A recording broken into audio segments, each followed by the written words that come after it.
Ce qui est amusant, c'est que dans les années 2000, quand tu parlais d'applications de rencontres, c'était quelque chose, il y avait un petit tabou autour des applications. C'est-à-dire que les gens, ils n'osaient même pas dire qu'ils faisaient des rencontres sur les applis. Je sais pas si tu te souviens, à l'époque, tu avais Mythic, qui était la référence des applications de rencontres. Les gens y étaient, mais ne le disaient pas. Aujourd'hui, c'est l'inverse. Je crois que les rencontres sur applications de rencontres, du côté de la Gen Z, c'est 70% des rencontres qui se font sur application. Et tu as une toute petite minorité, tu en as une partie qui se font sur les réseaux, tu as une toute petite minorité qui se font spontanément dans la vie réelle et qui est de l'ordre de 5-6%. Et de plus en plus, quand tu dis à quelqu'un on s'est rencontré de manière spontanée dans la vie réelle, c'est presque perçu comme quelque chose de très original, alors qu'avant c'était l'inverse. Et je pense que de plus en plus, dans les années qui viennent, la rencontre en ligne, ça va être encore plus une norme et encore plus original de parler de rencontres spontanées.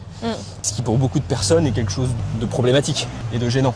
Il y a beaucoup de gens qui regrettent la rencontre spontanée, comme si la rencontre spontanée permettait quelque chose de différent. Il y a des gens qui regrettent, tu penses ? Il y a beaucoup de gens qui, souvent par déception sur les applications de rencontres, par beaucoup de rencontres qui sont déceptives sur les réseaux, sur Tinder et compagnie, imaginent que c'est lié aux médias, aux moyens de la rencontre. Et ils se disent, ce serait beaucoup plus romantique si c'était fait de manière spontanée, en vrai, et en plus ça me sortirait de mes schémas de rencontres dysfonctionnelles sur les applis. Donc toi tu dis qu'il y a des gens qui regrettent un peu cette époque. Moi je trouve qu'il y a quelque chose de très bien dans les applis, c'est qu'on peut un peu filtrer quoi. Avant, admettons, ou je sais pas, le matin à la boulangerie, les regards se croisent, on se séduit, on est attiré physiquement. Sauf qu'en fait, voilà, après quelques échanges, très très vite on se rend compte que le type il correspond pas du tout à ce que je recherche. Là j'ai quand même la possibilité, si je vais sur une appli, de mettre un petit peu des filtres et du coup de m'éviter ce genre de rencontres. Selon quels critères est-ce que tu filtres ? Tu vas filtrer selon des critères qui ont été choisis d'être mis en avant par la personne avec laquelle tu vas matcher. Tu vas pas filtrer selon des critères objectifs en lien avec la personnalité de la personne. Non, tu vas filtrer selon ce que la personne a choisi de te montrer. Et justement, on peut trouver plein de choses pertinentes sur les applications de rencontres. De manière générale, dans la vie de tous les jours, quand tu rencontres quelqu'un au début, que ce soit dans le cadre professionnel ou dans le cadre plus intime, tu portes toujours un masque social au début, où tu vas te mettre en avant. Mais les applications de rencontres, elles renforcent encore plus cette possibilité de se construire un masque sur mesure, et même elles facilitent le mensonge beaucoup plus. Du coup, c'est pas un souci. On le fait dans la vraie vie, on le fait sur les applis. Bien évidemment qu'on va mettre en avant nos qualités. Tu n'as pas le contrôle.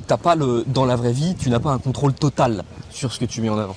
Sur les au début de la relation, quand même, pas mal. Non, il y a des micro-signaux dans un échange que tu peux pas contrôler. Quand la personne, tu ressens que la personne elle est mal à l'aise sur un sujet, tu ressens que la personne, parfois dans sa façon de parler, elle est pas totalement alignée avec ce qu'elle est vraiment. Le moyen de communication entre un écran et la vie réelle, il permet de capter des signaux et de sentir même une inauthenticité que tu ressens pas sur une application de rencontre. Le mec, le nombre de femmes qui se font balader par un type qui se construit une image, confère l'arnaqueur de Tinder, qui est un petit peu un excès. Mais c'est très très facile de se construire une image sur les applications. Mais du coup là, disons qu'on partirait, moi en tout cas c'est une image que j'ai, je me dis que oui effectivement je peux filtrer un petit peu. Ok, dans ce cas je lis plus la bio de la personne et je m'arrête que sur son physique. Est-ce que c'est pas aussi un petit peu quelque chose qui est problématique avec les applications ? Tu choisis pas ce sur quoi tu filtres, on te donne ça et toi tu dois faire un jugement quasi immédiat sur ce qu'on te donne à bouffer là tout de suite. Ok, moi j'ai lu un bouquin il y a pas très longtemps que j'avais trouvé intéressant. Je t'ai prêté, tu penseras à me le rendre d'ailleurs, écrit par Judith du Portail, qui parle un petit peu des applications de rencontres. Qu'est-ce que t'en as pensé ? Donc elle va nous dire qu'effectivement Tinder va avoir quand même comme effet négatif de renforcer nos biais, c'est-à-dire admettons ma cam c'est plus l'homme d'affaires. Avec son costume. Et donc Tinder va ne me présenter plus que des profils comme ça. Est-ce qu'on perd pas un petit peu de naturel, un peu de spontanéité dans les rencontres en se voyant un petit peu manipulé par les applis ?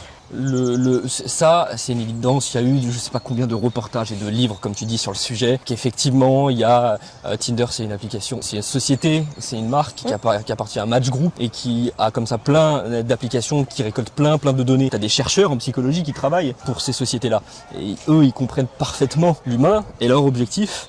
c'est de faire de l'argent. Et donc pour faire de l'argent, il faut d'une certaine manière maintenir les gens sur leur réseau, ce qui est contradictoire avec une certaine promesse de certaines applications comme Hinge qui te dit l'application faite pour être désinstallée. Mais c'est la différence entre les implications n'en sont pas complètement désintéressées. Non mais voilà, non mais ça c'est pour ça que je te dis c'est une évidence. Tout le monde aujourd'hui le sait un petit peu. La question c'est quand on se rend compte et quand on voit que ça devient une norme et une façon de se rencontrer, quand on voit que autour de nous il y a plein de gens qui réussissent à se rencontrer sur les applications de rencontres, c'est une preuve que c'est pas une fatalité et que si effectivement ça nous pousse, si on se laisse aller un peu à notre naturel à vouloir toujours chercher mieux et que si on se laisse aller à ça, ça nous pousse à rester dans des schémas qui ne font pas naître une relation amoureuse épanouissante sur le long terme, forcément là tu vas aller droit dans le mur. Mais il faut avoir conscience de ça et se dire ok, les applications elles fonctionnent comme ça, maintenant qu'est-ce que de mon côté, si je n'ai que cette possibilité, si je suis une mère célibataire qui m'occupe de mes enfants, qu'à côté je travaille, je suis infirmière, je fais des horaires pas possibles et que j'ai pas d'autre façon de rencontrer de gens dans mon cercle social, que ma seule façon de faire des rencontres ce sont les applications de rencontres, comment est-ce que je fais pour rencontrer quelqu'un qui me corresponde et avec laquelle je vais avoir une histoire qui ressemble à quelque chose et qui n'est pas une énième nuit après laquelle il ne me rappellera pas. Il y a la question aussi de répéter des échecs. Comment est-ce que je fais pour pas avoir un usage d'application qui me fait en permanence répéter le même schéma avec mais en fait ça c'est le même tocard ça, encore une fois, c'est pas lié aux applications. Si t'as des blocages dans ta vie amoureuse et dans les rencontres avec les hommes ou avec les femmes, c'est pas lié aux applications, c'est pas lié à la façon de rencontrer des gens, c'est lié à autre chose. Il y a plein de gens qui réussissent à faire des rencontres sur les applications de rencontres, courtes, moins courtes, qui se marient avec des gens qu'ils ont rencontrés sur les applications de rencontres, qui font des enfants. Donc c'est pas le moyen de rencontrer. C'est parfois pareil, j'entends autour de moi dire les filles d'applications de rencontres ou les hommes qui sont sur telle application de rencontre. Ça a aucun sens de raisonner comme ça. Une femme ou un homme que tu vas rencontrer, je sais pas, dans un bar, grand cliché, tu l'auras rencontré dans un bar, mais il ou elle, potentiellement dans sa poche, un smartphone avec installé Hinge ou Tinder. Ouais. Et du coup, ça fait d'elle ou de lui une femme d'application de rencontre ou pas. Non, tu vois, tout le monde, enfin, la plupart des gens ont déjà essayé, même quelques jours, de s'inscrire sur une appli pour voir ce à quoi ça ressemblait. Ça ne fait pas d'eux des femmes ou des hommes d'application de rencontre. Ouais. Je vois ce que tu veux dire. Donc les gens, ils voient ça comme une façon de rencontrer. Ils deviennent pas quelqu'un d'autre parce qu'ils sont inscrits sur une application de rencontre. Et ça vaut pour les hommes comme pour les femmes. Ok, et du coup, donc, les applis comme moyen de rencontre. Est-ce que pour toi, une application de rencontre peut permettre une relation de long terme? Quand tu regardes un petit peu autour de toi, tu vois qu'il y a plein de gens qui se rencontrent sur les applications de rencontre. Donc je ne sais même pas si aujourd'hui il y a encore des gens qui se posent cette question. Il y a plein d'avantages, il y a des inconvénients, mais il y a plein d'avantages aux applications. Déjà, moi, le premier truc aussi duquel on parle pas assez, je trouve, c'est que les applications, elles ont permis de s'extraire de notre cercle social dans la manière. On était amené à fréquenter de nouvelles personnes. Et donc on se permettait peut-être plus de choses, plus d'expériences, parce qu'on savait que si cette relation ne fonctionnait pas, il n'y allait pas avoir de répercussions dans les amis, dans la famille, dans la façon dont on allait être perçu par le groupe. Et ça, c'est quand même un des gros avantages des applications de rencontre, de pouvoir avoir des expériences amoureuses et sexuelles sans craindre le regard autour de soi, du petit village, de la famille, du cercle d'amis. Et ça, c'est quand même quelque chose de... Ça fait partie des points qui aujourd'hui, comme c'est devenu courant, n'est plus une évidence, mais qu'il faut garder à l'esprit. Est-ce que c'est pas une bonne chose aussi de sortir justement de son cercle, des gens qu'on côtoie, qui nous ressemblent énormément, d'aller vers des personnes qu'on n'irait pas rencontrer dans la vraie vie, quoi? Bah, dans notre quotidien. Ça te permet de rencontrer des personnes effectivement que tu n'aurais pas rencontrées autrement. Ça casse, mais malgré ça, enfin ce que tu dis est vrai, mais malgré ça, on se rend compte que dans les choix de partenaires de vie à long terme, il y a toujours une homogamie sociale. C'est-à-dire que tu vas toujours quand même, en dernière instance, te retrouver à te marier, à vivre en concubinage avec des gens qui te ressemblent et souvent de la même catégorie sociale que toi. Du coup, moi, ça me soulève plein de questions et plein de conseils sur le bon usage des applis. La première question, c'est comment utiliser correctement une application. Il y a des personnes qui vont télécharger une application pour un petit peu flatter leur ego, tu vois. Ça va être bon, là je suis célib, je suis pas contre rester célib, mais je vais aller draguer un petit peu, ça va me flatter un petit peu. Est-ce que c'est pas quelque chose de négatif d'avoir cet usage-là, un petit peu de flatter son ego avec une appli? Non, je pense que même ça pareil, je trouve que c'est critiqué, mais je pense même que c'est une bonne chose. Tu trouves que c'est une bonne raison d'installer une application? Je pense que c'est une bonne raison d'installer une application. Je pense qu'après une rupture, de se mettre quand tu as connu quelqu'un toute ta vie, il y a certaines personnes qui sont en couple de leurs 18 ans à leurs 30 ans. Ils se séparent. Ils sont face à un monde inconnu du célibat. Ils entendent des histoires à droite à gauche qui peuvent leur faire peur. Ils se posent la question de putain, j'ai pas d'expérience du tout. Comment est-ce que je suis perçu par l'autre sexe? Le fait de se mettre sur une application de rencontre, et même s'il y a quelque chose d'un petit peu illusoire, le fait que ça te permette de te dire ah bah non, je suis encore désirable aux yeux des autres, je pense que ça peut être une bonne chose. C'est ok quoi. Je pense que c'est ok, et c'est même un conseil que je pourrais avoir tendance à donner. Donc ça c'est un petit peu quand tu es dans la position, t'es dans une position de force, c'est-à-dire c'est ça, va sur les c'est moi qui y vais, c'est moi qui prends cette décision, j'y vais avec... Tu te sépares, va sur les applications, flatte ton ego, profites-en, et c'est surtout si tu as les moyens de flatter ton ego. Il y a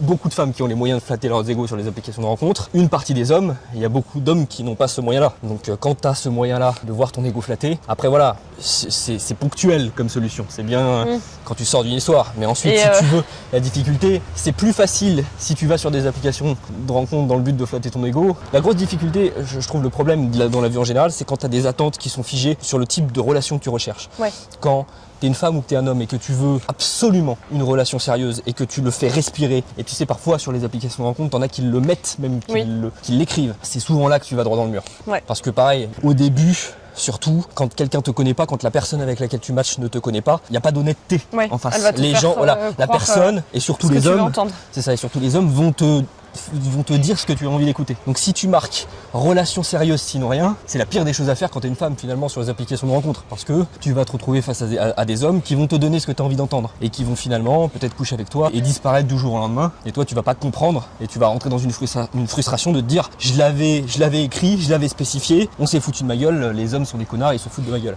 Donc conseil numéro 2, ne dites pas que vous recherchez une relation sérieuse. C'est pas ce que je dis. Je dis pas de ne pas dire que tu veux une relation sérieuse. Je dis que tout le monde a des attentes. Tu peux vouloir une relation sérieuse et le faire, en parler, l'exprimer. Ce que je dis, c'est quand tu le présentes comme une injonction absolue et que tu lui dis voilà, moi je veux absolument une relation sérieuse, c'est ça ou rien finalement. Tu peux le faire, il n'y a pas de souci, bien sûr que tu peux le faire. Je dis juste que, surtout quand tu es une femme et que tu dis ça à des hommes sur des applications de rencontre, ça ne sert à rien. Tu as l'impression de cadrer les choses, mais tu vas avoir en face de toi des mecs qui vont te dire ce que tu as envie d'entendre. Et donc ça c'était le conseil numéro 2, pas d'injonction. Ouais, mais non, mais c'est pas des conseils. Attends, c'est pas des conseils, je te dis comment moi je perçois la chose. Et après, chacun... Ouais, non, mais attends, je te réponds. Je te dis comment moi je perçois la chose, et après chacun adapte en fonction... Justement, c'est pour ça que j'aime pas les conseils, de manière générale. J'aime pas les conseils parce que les gens prennent des conseils comme des choses figées qu'ils appliquent sans réfléchir. Ouais. Mais c'est comment moi comment moi je perçois les choses. Ok. Oui, non, mais je comprends bien. Et une autre question que ça me soulève, tout à l'heure tu parlais des filles pour qui c'est plus facile, des mecs pour qui c'est moins facile. La question que je me pose c'est on fait comment quand on est moche?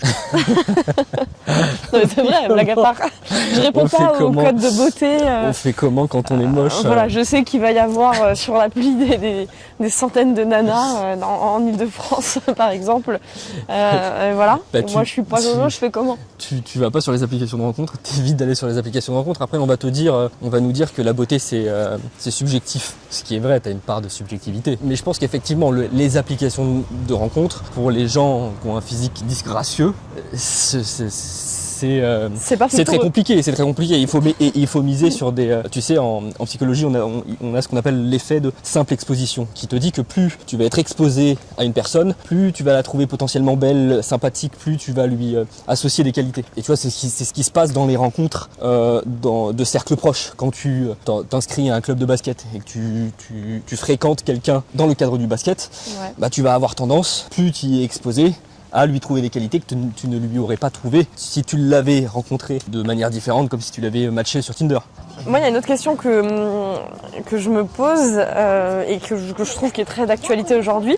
Est-ce qu'on ne prend pas un petit peu le risque en faisant des rencontres sur les applications, d'être confronté à quelqu'un qui utilise l'intelligence artificielle. Pour moi, il y a deux questions qui se posent. Est-ce que ça peut pas être une bonne chose parce que ça peut nous aider justement de lire un petit peu entre les lignes d'une personne. Est-ce que ce mec est évitant, je donne un petit peu les symptômes que je trouve anecdotiques qui font. T'en as qui cèdent un petit peu des applications, mais ça t'as pas besoin de. Enfin, t'en as qui cèdent un petit peu des IA, mais si c'est du début à la fin de l'IA qui te parle, ça de toute façon tu t'en rends vite compte dans le réel.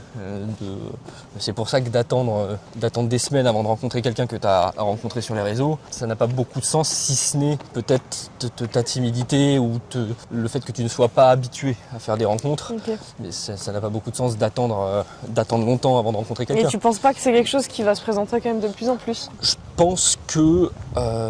Parce que pour avoir été sur les réseaux, ça commence à faire un petit moment, n'est-ce pas? Mais sur les applis, il y a quand même un petit peu ce sujet qui revient souvent dans les conversations. Quand tu discutes avec quelqu'un qui a un petit peu de répartie et qui va à un moment dans la conversation avoir un trait d'esprit, etc. Est-ce qu'on va pas commencer à être un petit peu, j'ai pas le mot, être un peu... De toute façon, je pense pas que dans tous les cas, ChatGPT ait beaucoup de traits d'esprit. Donc si ce qui fait que tu l'as trouvé intéressant, c'est lié à son utilisation de l'IA pour t'écrire un message, c'est ça qui est étonnant. C'est là-dessus qu'il faudra se poser des questions. Ouais, mais pour moi, c'est pas, je vois pas trop le problème. Et je pense que c'est comme, de toute façon, ça tu le vois, les gens ils savent pas utiliser l'IA, et quand dans le monde professionnel, les gens t'écrivent des mails avec l'IA, tu le vois en 2 secondes que c'est écrit par l'IA. Quand un mec t'écrit un message sur une application et que c'est écrit par IA, je pense que si t'as un petit peu de jugeote de nez, tu vas le percevoir. Et je pense que de toute façon, les mecs qui ont besoin de l'IA pour écrire des messages, pareil, c'est des profils, tu vas sentir qu'ils ont un rapport